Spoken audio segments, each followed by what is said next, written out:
Welcome to your own channel road to history. आज फिर से मुखातिब हूँ मैं आपके साथ अपने हिस्ट्री ऑनर्स का जो सीरीज है उसको लेकर, और उसी सीरीज में आज हम बात करेंगे वैदिक पीरियड के इकोनॉमी के बारे में। पहले अर्ली वैदिक पीरियड के बारे में, फिर लेटर वैदिक पीरियड के बारे में।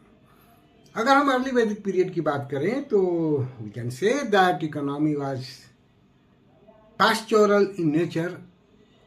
जो आर्यंस थे वो मूलतः एक पैस्टोरल लाइफ जी रहे थे, चरवाहे की जिंदगी थी, तो एक जगह से दूसरी जगह जाते थे। इस वजह से कोई सेटल्ड इकोनॉमी या एग्रेरियन इकोनॉमी डेवलप नहीं हो पाई। Cow was the most important commodity at that time. गाय जो है वो इस पैस्टोरल इकोनॉमी में सबसे महत्वपूर्ण थी। वो स्टैंडर्ड को बताती थी किसी भी ट्राइब को। ट्राइब किसी भी ट्राइबल ग्रुप का, जो आर्यंस का एक ट्राइबल ग्रुप था, उसका स्टेटस जो है वो गाय से पता चलता था। इसलिए यह देखा गया है कि जो भी युद्ध हुए हैं उस समय, एक्सेप्ट द 10 रागस्य युद्ध, 10 किंग्स जो बैटल है, जो टेरिटरी के लिए हुआ था, वो मैक्सिमम जो है वो गायों के लिए हुई है। अर्थात गाय जो है वो सबसे इम्पोर्टेंट माना जाता था उस समय।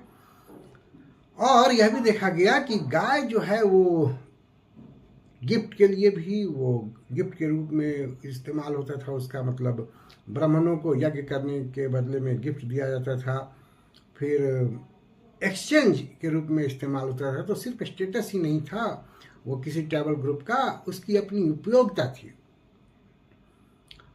और इस बात से भी गाय का इम्पोर्टेंस या इसकी उपयोगिता साबित होती है कि पूरे अर्ली वैदिक पीरियड में सिर्फ एक ही ऑफिशियल है, बृहस्पति, जो एक रेगुलर ऑफिशियल होता था, परमानेंट ऑफिशियल होता था, जिसका काम था गायों की देखरेख करना।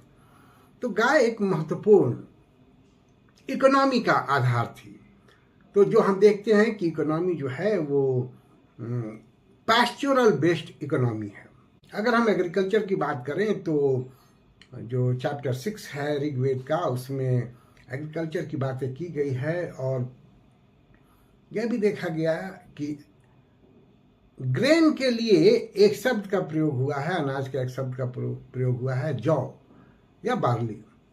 अब यहाँ ये कुछ इतिहासकारों का मानना है कि विभिन्न जो फसल होते थे सब के लिए एक नाउन के रूप में, संज्ञा के रूप में यौ या बार्ली का प्रयोग किया जाता था। लेकिन अधिकांश लोग मानते हैं कि एक ही फसल उपजाई जाती थी जिसको हम बार्ली कहते हैं या यौ कहते हैं। दूसरे किसी फसल का एविडेंस नहीं मिलता है। And there was also lack of plough based agriculture. Plough based agriculture इस समय नहीं होता था। थोड़े बहुत जो एग्रीकल्चर होते थे, मे बी वो फावड़े पर के बदौलत या हो एग्रीकल्चर होता होगा, मे बी, लेकिन प्लाव बेस्ड एग्रीकल्चर का प्रमाण उस समय नहीं मिलता है। तो हम कह सकते हैं कि pastoral economy partially assisted by the agriculture, हम कह सकते हैं। There was also lack of trade. Trade का कोई बहुत प्रमाण नहीं मिलता है, व्यापार का कोई प्रमाण नहीं मिलता है। और क्वाइंस का भी कोई प्रमाण नहीं मिलता है। एक शब्द निष्क का प्रयोग किया गया है जिसको क्वाइंस से इक्वेट किया जाता है, लेकिन basically nishka was a golden necklace. निष्क जो है गोल्डन नेकलेस था, वो क्वाइन नहीं था। तो हम ये नहीं कह सकते हैं कि क्वाइन बेस्ड कोई इकोनॉमी उस समय थी। और अगर ट्रेड नहीं है तो निश्चित है कि अर्बन सेंटर भी डेवलप नहीं हुआ होगा। तो there was lack of trade, lack of urban centre. Economy was completely dependent on the pastoral based economy and slightly assisted by agriculture.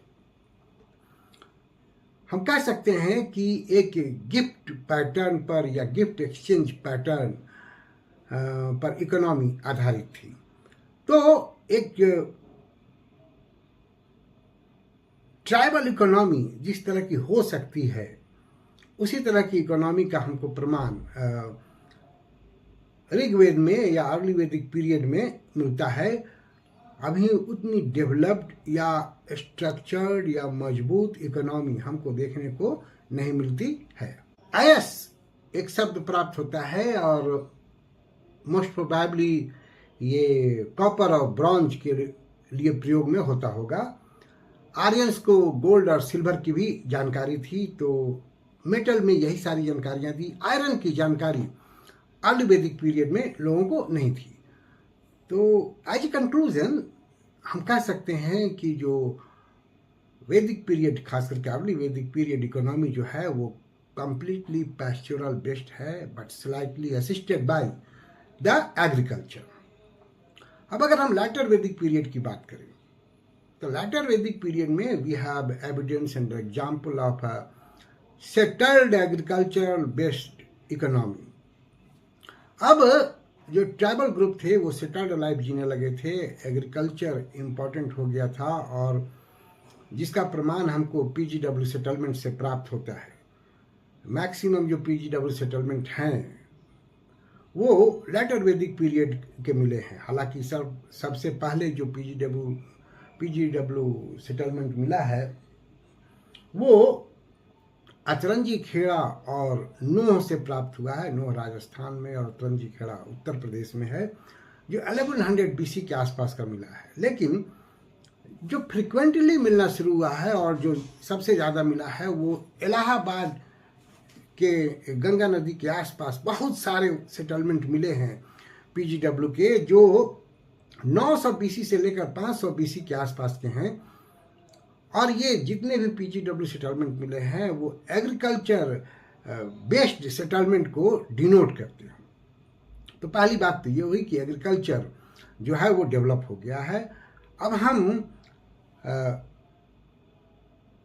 Rice और वीट के लिए अलग अलग शब्द पाते हैं। जैसे राइस के लिए व्रीहि शब्द प्राप्त होता है और वीट के लिए, गेहूं के लिए गोधूमी शब्द प्राप्त होता है। अर्थात अब सिर्फ जौ की खेती नहीं होती थी, बल्कि चावल और गेहूं भी उपजाए जाने लगे। एग्रीकल्चर अब डेवलप होने लगी।